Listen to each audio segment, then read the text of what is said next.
Mata Duolo Topot Silita, Rumah Literasi Gorontalo. Oke, kembali lagi di Pod Silita, podcast Mau Silita.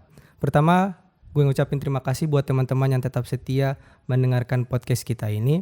Dan hopefully kalian bisa dengar sampai habis agar dapat insightful-nya gitu. Pertama, pernah gak sih guys, kalian itu berpikir sudah sekolah sejauh ini, sudah lulus SMP, SMA maupun kuliah, tetapi kalian belum tahu apa sebenarnya yang ingin kalian capai, passion kalian dan sebagainya.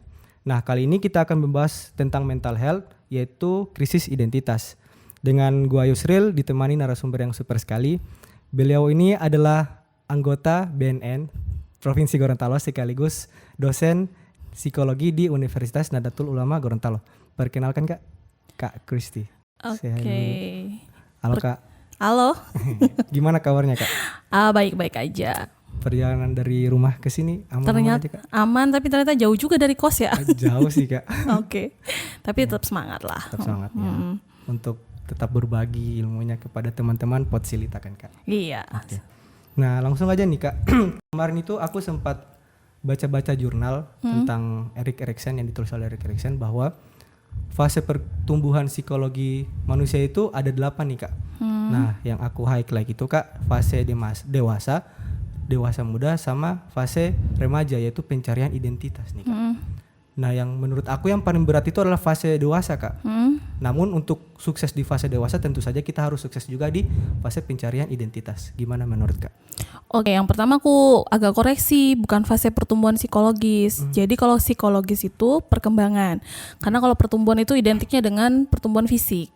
Tapi kalau psikologis itu atau kepribadian itu termasuk dalam kategori perkembangan. Karena sampai kita kalau misalnya fisik kan pertumbuhannya berhenti 21 tahun misalkan. Tapi kalau psikologis itu perkembangannya itu sampai di usia lanjut, bahkan sampai kita Mati. Nah ya itu sampai berakhir gitu ya usianya. Nah sebenarnya kalau dibilang ada 8 benar. Nah yang paling sering dikenal masyarakat itu adalah tentang fase remaja, identitas versus role confusion. Jadi kebingungan dalam mencari jati diri seperti itu. Nah yang tadi kamu garis besar sih memang terlihat sepertinya berat gitu. Tapi sebenarnya 8 tahap perkembangan itu punya konflik yang berbeda-beda. Jadi perkembangan personality itu perkembangan personality itu kan ketika kita masih kecil, tapi tidak dalam bentuk personality. Karena istilah personality itu pada tahap dewasa awal. Sebelumnya itu dikenal dengan karakter atau temperamen. Nah, jadi sebenarnya kalau ditanya paling penting mana sih? Sebenarnya itu dasarnya sejak dini atau tahap pertama. Trust versus mistrust gitu ya. Itu sebenarnya yang akan menentukan ke depannya, bukan menentukan tapi berpengaruh besar terhadap perkembangan personality seseorang. Jadi dasarnya ya Kak? Dasarnya. Nah, cuman memang jauhnya perbedaan itu ketika memang orang di fase remaja ke dewasa. Ada banyak perubahan besar. Makanya orang sering sekali menyoroti tentang krisis identitas itu di remaja menuju dewasa. Padahal sebenarnya setiap tahap perkembangan itu memiliki krisis yang berbeda-beda gitu. Ada istilahnya kalau kami konflik ya krisis lah gitu ya. Nah gitu. Nah kalau kalian menyoroti tentang remaja, ya benar karena memang bayangin remaja itu kan posisinya di tengah-tengah antara anak-anak mau ke dewasa. Ya kan? Jadi kita nggak tahu ini sebenarnya ketika kita perlakukan seperti orang dewasa tapi belum dewasa, diperlakukan seperti anak kecil, mereka bilang saya kan bukan anak kecil lagi. Ya memang karena fase itu ada tahapan bukan tahapan tapi dikenal dengan storm and stress, khusus remaja. Jadi memang masa-masa di mana penuh badai, bergejolak dan stres yang dihadapi. Makanya memang tapi general banyak orang kenal krisis identitas itu terletaknya di fase remaja gitu. Padahalnya perlu diluruskan bahwa setiap tahapan itu punya krisis yang berbeda-beda gitu. Itu sih. Cuman karena masyarakat kita dan menurut saya sih banyak yang menyorotinya di situ. Karena setiap tahapan tuh punya tugas perkembangan. Di remaja tugas perkembangannya adalah mencari identitas diri. Ketika dia berhasil, dia peroleh identitasnya. Dapat validasi. Iya, tapi ketika tidak berhasil, nah itu jadi kebingungan. Nah, gitu. Jadi dia mencari kemana-mana. Nah itu ya dipengaruhi lagi bahwa masanya remaja itu adalah masa storm and stress gitu.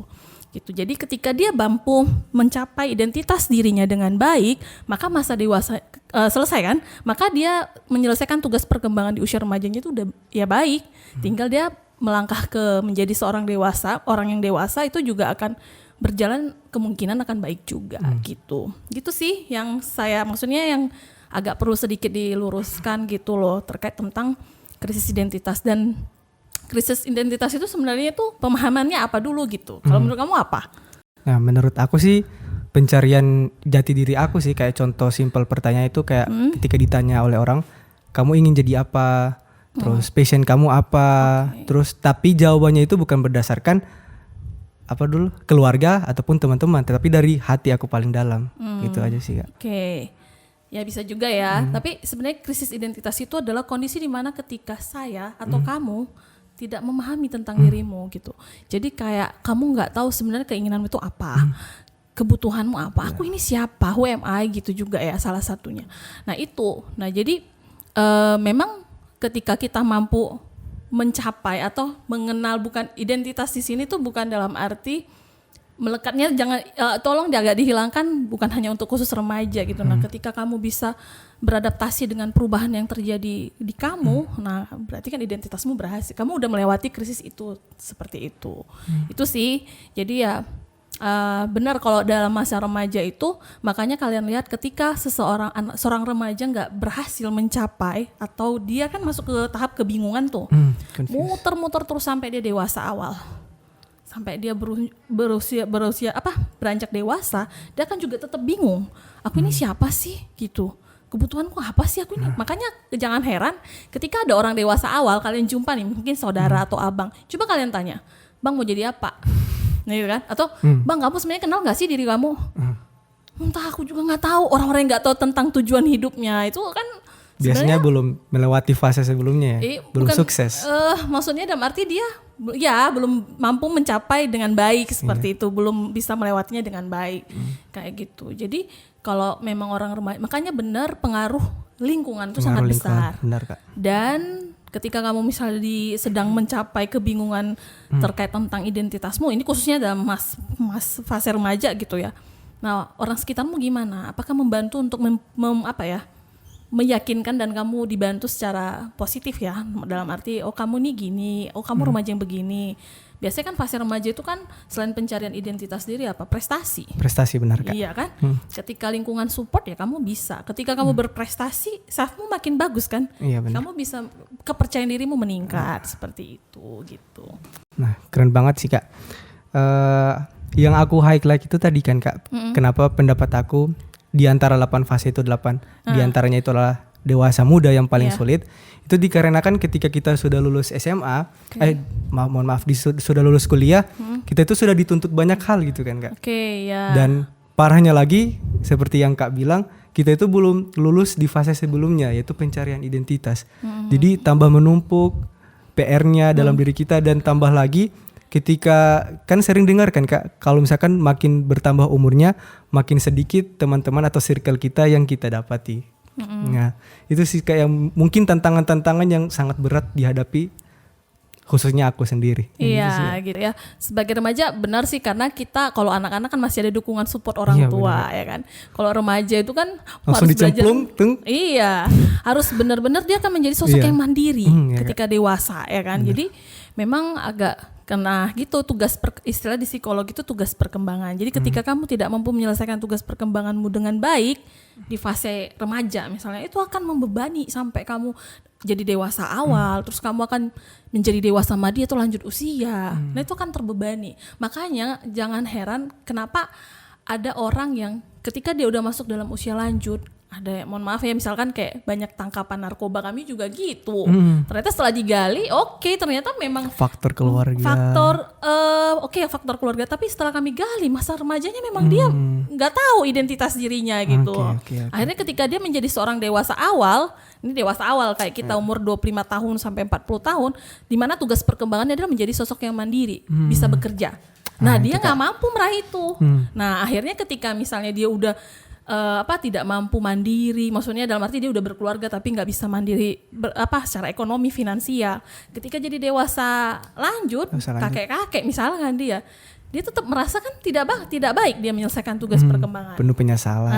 Akhirnya apa? Menyesal. Terus ada yang paling parahnya ketika tidak mampu itu mengalami depresi terus meninggal. Bunuh diri lah istilahnya. Karena mungkin makanya pakai obat-obatan. Iya, gitu pakai obat-obatan. Makanya jangan heran juga kalau ada kenapa ya harusnya kakek-kakek, nenek-nenek gitu. Oh, ini terlepas finansial ya, bukannya. Tapi ada orang yang kenapa dia udah tua masih pakai narkoba? Kenapa ada yang begini? Misalkan kasus-kasus kriminal kok dilakukan sama orang ini. Nah, itu secara psikologi perkembangan kacamatanya itu bisa kita gali di fase mana sih dia nggak selesai. Tugas perkembangan yang mana dia? Dapat diidentifikasi secara langsung. Iya, dan itu sebenarnya salah satu tugas kok kami sebagai psikolog klinis gitu ya. Bisa digali, oh di mana? Oh ternyata di fase remaja dia nggak bagus. Oh pantesan kita gali di masa dewasa itu. Makanya sebenarnya itu poin terpenting itu di masa awal. Dewasa, masa bayi gitu. Itu sih gitu. Jadi beratnya memang ya itu tadi. Karena mungkin sebagai orang dewasa tugas perkembangannya adalah menjadi orang yang mandiri, ya kan? Bayangin kamu remaja baru selesai tamat kuliah.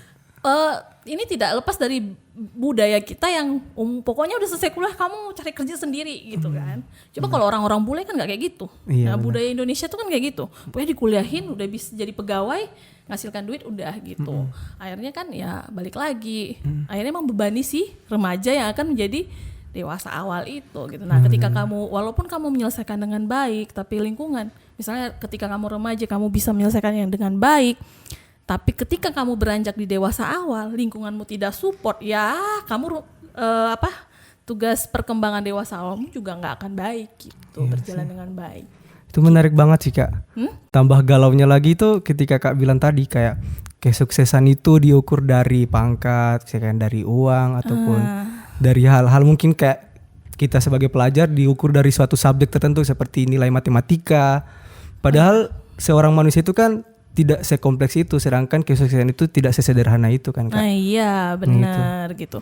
Makanya kita sih nggak bisa lepas ketika membahas psikologi itu nggak bisa lepas dari budaya. Iya benar Kak. Jadi budayanya kita ya emang kayak gitu. Tapi kalau di luar negeri kan nggak kayak gitu. Kamu kan kuliahnya juga di luar toh, pasti kan berbeda gitu. Nah tapi back to Indonesia gitu.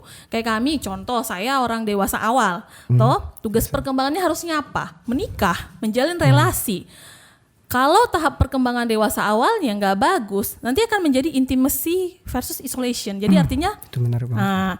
Intimacy itu berarti kita menjalin relasi yang baik. Dalam hal ini itu menikah. Ya. Tapi intimacy kalau di luar negeri itu kumpul kebo, cohabit biasa. Itu dimaklumi. Tapi Indonesia kan tidak. Ya kan. Nah, kalau nggak dapat merasa apa? Kesepian, isolasi, akhirnya menarik diri, depresi.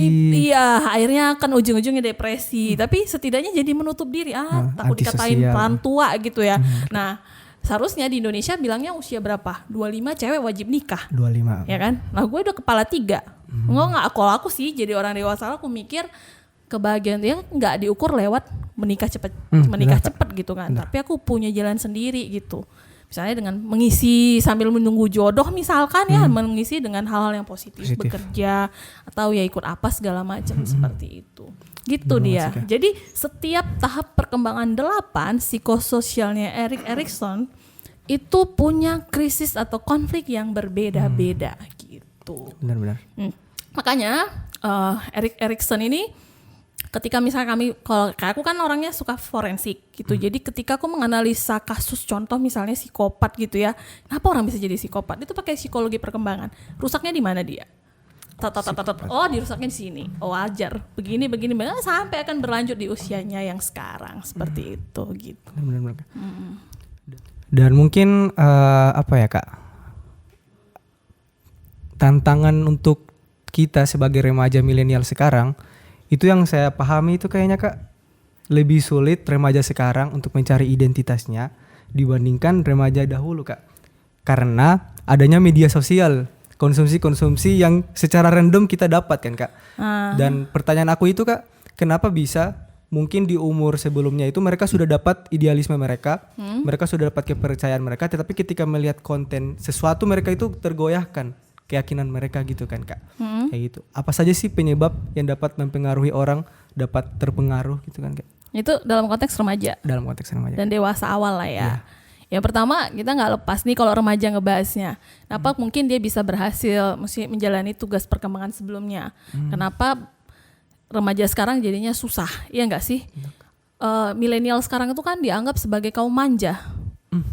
Dan dicap autism. Padahal sebenarnya bukan autis. Autism itu kan diagnosanya secara psikologis itu harus ada kriteria tertentu. Tapi autis ini kan sebagai label aja. Kalau kamu suka menyendiri terus kamu main game, udah autis gitu ya, nge-live. Ada lagi yang dibilang itu self love, narsistik kayak gitu-gitu kan. Enggak, nah, kenapa? Itu sebenarnya satu ya kayak kamu tadi bilang kalau masa-masa remaja ini kan masa-masa pencarian jati diri. Dalam hal ini butuh pengakuan dari orang sekitar bahwa dia adalah seorang remaja mau jadi orang dewasa. Gitu dia nggak, mereka makanya butuh apa namanya ya ibarat ini divalidasi, diakui lah gitu. Makanya ada orang remaja yang pengen banget. Nah apalagi kan remaja itu identik juga kalau dalam kasus-kasus remaja itu tentang citra diri kan, body image-nya mereka ya kan. Nah itu akhirnya ketika ikut lihat medsos seharian segala macam, pengen butuh pengakuan ya kan. Ditambah lagi ditengok temannya misalnya satu geng ya kan, temannya ini udah banyak followernya, yang inilah aku masa nggak pakai gitu ya, dia nggak menggunakan medsos ya, akhirnya dia juga butuh dong pengakuan. Misalkan sama satu geng temenmu semua itu selebgram, dia enggak, dia kan berusaha, aku butuh diakui gitu kan.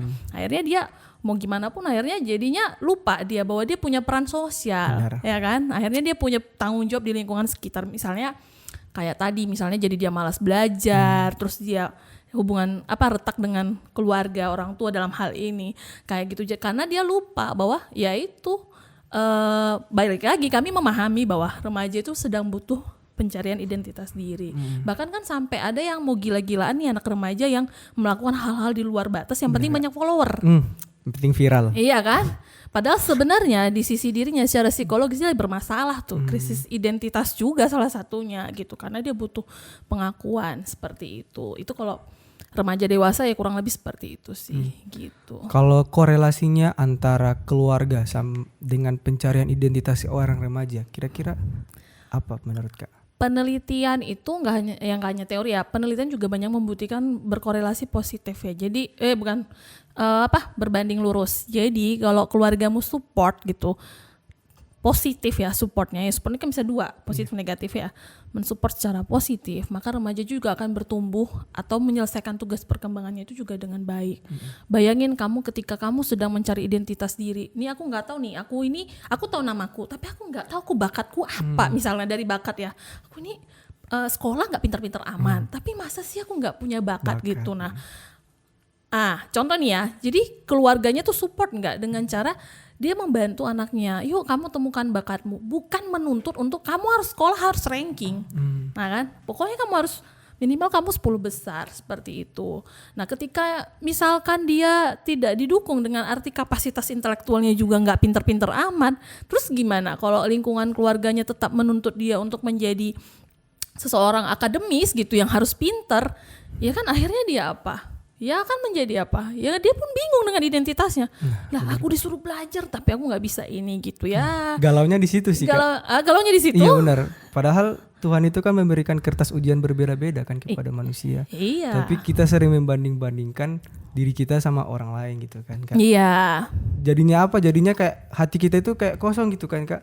Dan tidak ada kayak makna hidup apa yang sebenarnya kita jalanin gitu kan. Karena kebanyakan membanding-bandingkan dan mungkin kita itu pengen menggapai apa sebenarnya yang digapai orang, tetapi kita tidak ingin tahu sebenarnya yang di dalam hati kita itu inginnya menggapai apa kan? Iya, galaunya gitu. Sih, iya makanya peran keluarga itu sangat penting, membantu untuk mensupport. Ibaratnya itu kita keluar supaya kita tahu kita ini orangnya apa, sukanya. Orang kan punya potensi yang berbeda-beda toh. Jadi memang keluarga itu harus berperan penting dalam membantu gitu. Nah, ketika pun saat ini kondisi kamu ataupun orang teman-teman yang di luar sana merasa bahwa keluarganya tidak support ketika dia sekarang sedang dalam fase masa remaja kayak gitu. Ya ya nggak perlu saran saya sih nggak perlu khawatir gitu. Kamu bisa juga minta support selain dari keluarga, orang-orang sekitar, misalnya sahabat. ya kan, atau yang lain lah orang-orang terdekatmu seperti itu. Dan itu akan jadi peran pembelajaran buat kamu juga ketika besok-besok kamu jadi orang tua, karena kamu pernah di fase itu. Jadi kamu diharapkan ya udah jangan ulangi lagi kesalahan yang sama gitu Benar, sih. benar. Dan kira-kira Kak punya tips dan trik Kak ketika kita itu melihat atau belajar tentang sesuatu itu, kita dapat menimbang yang mana yang baik dan mana yang buruk untuk kita tiru. Gitu ya, oke. Dibilang tips and trick, ini khusus remaja kah? Iya, khusus remaja. Nah, ini ngomong tentang remaja, beda dengan orang dewasa awal yang bisa ngambil keputusan sendiri, bener, ya kan? Kita kadang kan mengambil keputusan itu berdasarkan ego kita kan Kak. Iya.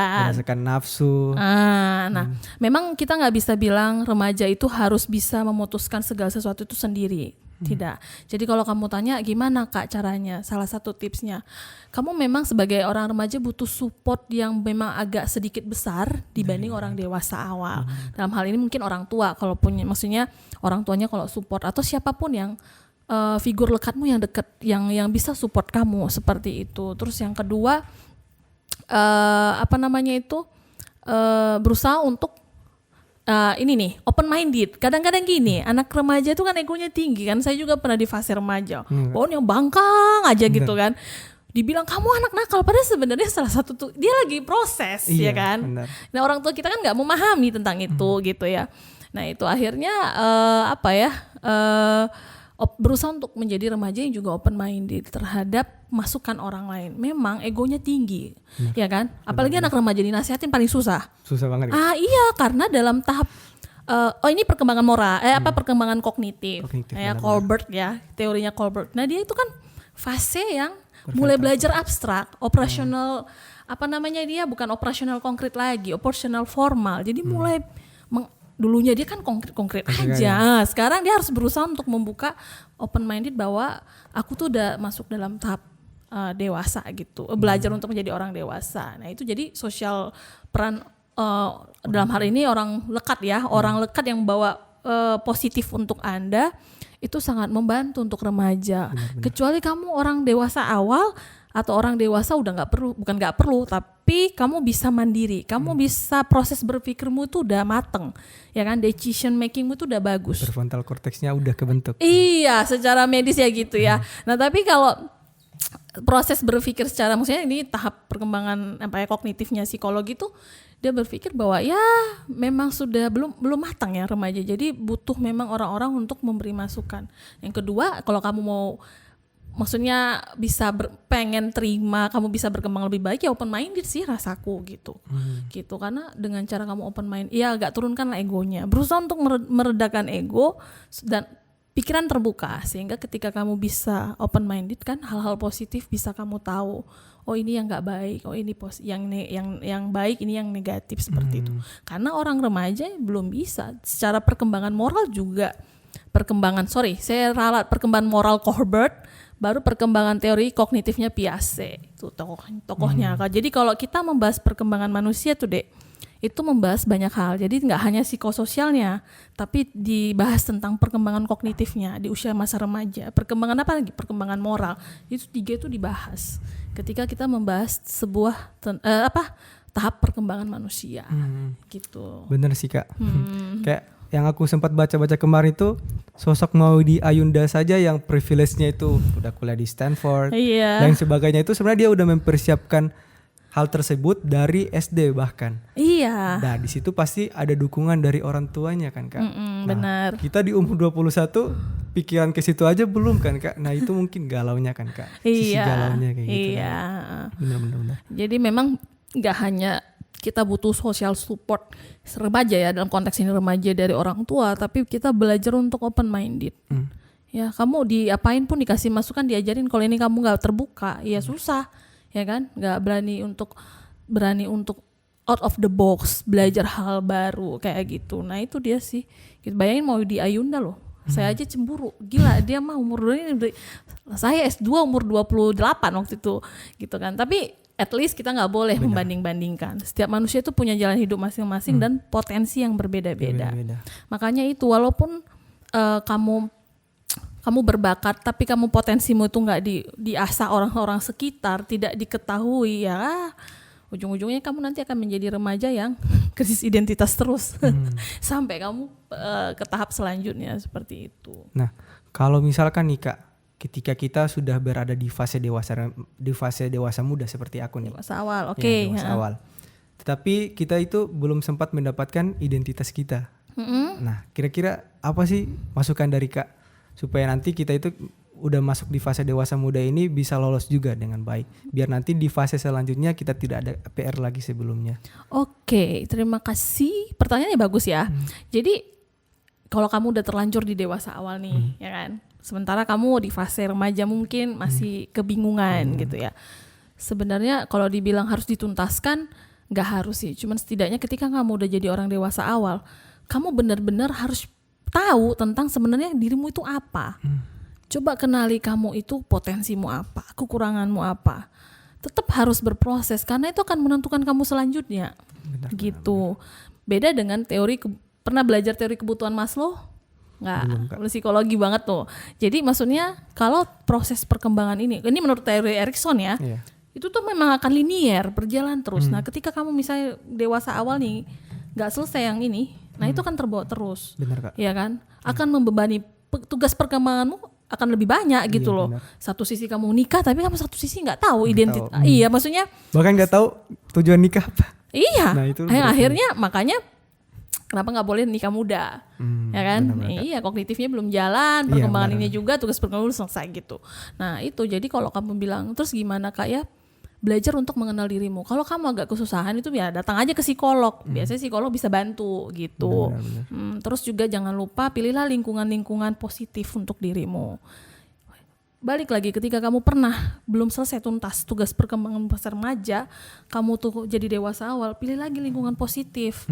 Karena kamu akan terbantu lewat bukan memperbaiki sih, tapi setidaknya kamu menyelesaikan tugas perkembanganmu sebelumnya itu di dewasa awal tuh jauh lebih baik gitu. Jadi memang kayak kamu mungkin sekarang kamu tahu nggak tentang kamu tuh maunya apa? Atau jangan-jangan kamu ngalami krisis identitas? Udah lewat. Udah lewat ya. Gitu. Tapi balik lagi ya dalam hal ini krisis identitas itu tidak hanya tentang tugas perkembangan. Kenapa orang bisa krisis identitas itu ada 2 faktor besar.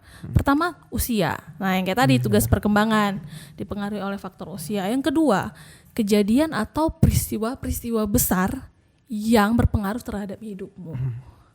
Nah, jadi contoh, misalnya kamu udah punya pacar? Udah. Misalnya kamu 3 tahun mau siap nikah nih, contoh ya. Kamu kan, misalnya pacarnya sejak remaja, terus jadi dewasa. At least kalian pengen udah berharap untuk hidup bersama, ya kan? Benar. Akhirnya dia milih laki-laki lain contoh. Itu juga kamu akan krisis identitas. Karena kamu bayangkan, kamu merasa aku ini kurang apa? 8 tahun pacaran. Sampai kamu self blaming tuh. Aku ini kenapa? Aku ini apa yang kurang? Apa ini segala macam. Itu salah satu bentuk dari krisis identitas. Bahkan gitu. Yang kita sudah rasa bahwa kita sudah selesai di fase tersebut bisa kambuh lagi ya Kak? Bukan kambuh lagi. Muncul bukan. Ya maksudnya tadi kan krisis identitas yang kita bahas karena usia, ya kan. Kalau ini ada perubahan besar atau kondisi besar yang mempengaruhi sehingga kamu itu bisa jadi. Tapi itu kan bisa keluar dari situ sebenarnya dengan bantuan psikolog ataupun orang-orang sekitar kayak gitu. Coba itu kan bayangin. Contoh perceraian salah satu juga akan menimbulkan krisis identitas. Bayangin suami istri, terus misalnya saya jauh-jauh ya amit-amit gitu, misalkan saya nikah gitu ya, terus tiba habis itu perceraian, ya kan, ganti apa?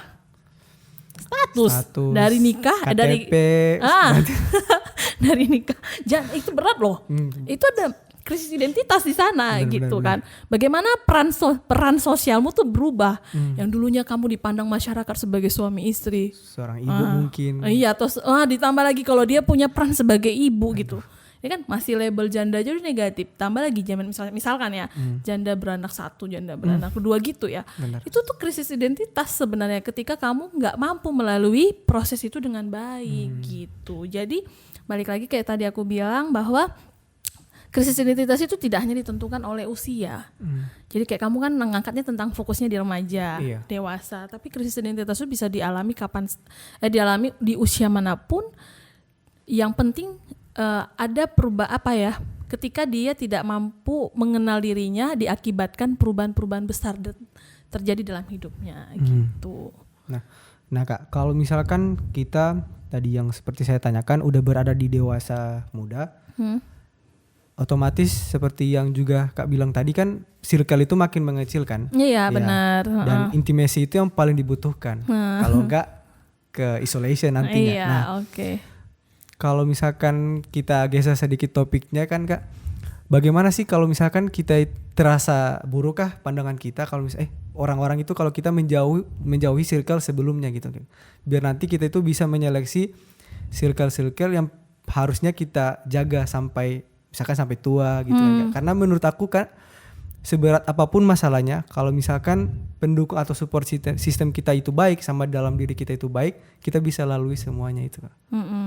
Kira-kira gimana menurut Kak? Kalau saya sih karena kebetulan orangnya bodoh amat ya, ngapain dengan penilaian orang lain gitu kan. Kalau saya, maksudnya gini, dalam hal gini, ketika saya orang dewasa itu kan, kamu terasa nggak sih temanmu makin mengecil? Kenapa? Karena kita udah mulai mencari yang karakteristiknya sama, ya kan? Yang berasa bahwa ketika aku punya teman yang sama dengan aku, saling support, aku bisa berkembang itu di kelompokku ini aja. Terus kalau saya ya, masa aku maksudnya gini, oke lah itu penilaian orang lain, lingkungan sekitarku. Tapi di saat aku ngerasa aku bisa berkembang positif dengan mereka, ya aku nggak ini. Ya kalau saya sih nggak bodo amat kalau gitu. Kalau saya ya, kalau sifatnya itu merusak atau mengganggu support sistemku, ya aku nggak pedulikan gitu. Tapi ketika itu juga positif, dia mau ikut dalam support system, ya why not gitu. Kalau saya sih, karena saya sih tipe orang yang nggak, maksudnya gini, kalau itu negatif nggak mau, ya nanti itu rusak mentalku, ya kan? Yang mentalnya nggak sehat siapa? Ya kita sendiri, ya kan? Ngapain nih kamu cuman gabung sama gini, kamu tuh orangnya gini. Kalau saya sih ya udah, ya aku cocoknya sama mereka bisa membuat aku berkembang lebih positif, lebih baik, ya why not gitu. Tapi balik lagi ke orang-orang, kalau ada orang yang masih tipe orang yang sangat sensitif dengan perkataan orang lain gitu, kayak kamu tadi penilaian orang lain. Iya, benar. Nah sebenarnya efek negatifnya kan kesehatan mentalmu yang terganggu. Ketika kamu tidak sanggup menyaring dan tidak sanggup menerima apa penilaian orang lain, yang sakitnya kan, yang sakit siapa? Ya diri sendiri. Terus apa? Akan terganggu support sistemmu, gitu kan. Akhirnya kamu bisa kehilangan mereka, ya kan? Ataupun dijauhi, ya kan? Gitu. Ataupun nggak diterima kembali, banyak. Nah gitu. Kalau saya sih sarannya ya, kalau yang sifatnya penilaian negatif nggak usah dipikirin, karena itu akan mengganggu kesehatan mental. Tapi saringlah atau terimalah yang hal-hal yang bersifatnya positif, kayak gitu. Karena penilaian orang itu nggak akan pernah habisnya sampai kapanpun. Mau kita baik, mau kita buruk, tetap aja orang ada yang nggak suka, ya kan? Iya. Penilaian orang kan cuma sejauh perkataan mereka kan Kak, itu tidak akan berimpact ke kita kalau kita itu bodoh amat. Iya, itu bahasa ini bodoh amat ya. Tapi kalau saya sih ya nggak usah pedulikan gitu ya. Tidak usah terlalu peduli dengan penilaian lingkungan yang sifatnya negatif. Iya, kalau misalnya dibilang kamu orang-orang pintar aja tuh mau bergaul, kami nggak. Ya kalau yang ini positif membawa aku berkembang lebih baik, apa yang aku pusing mikirin Anda? Kalau saya sih kayak gitu.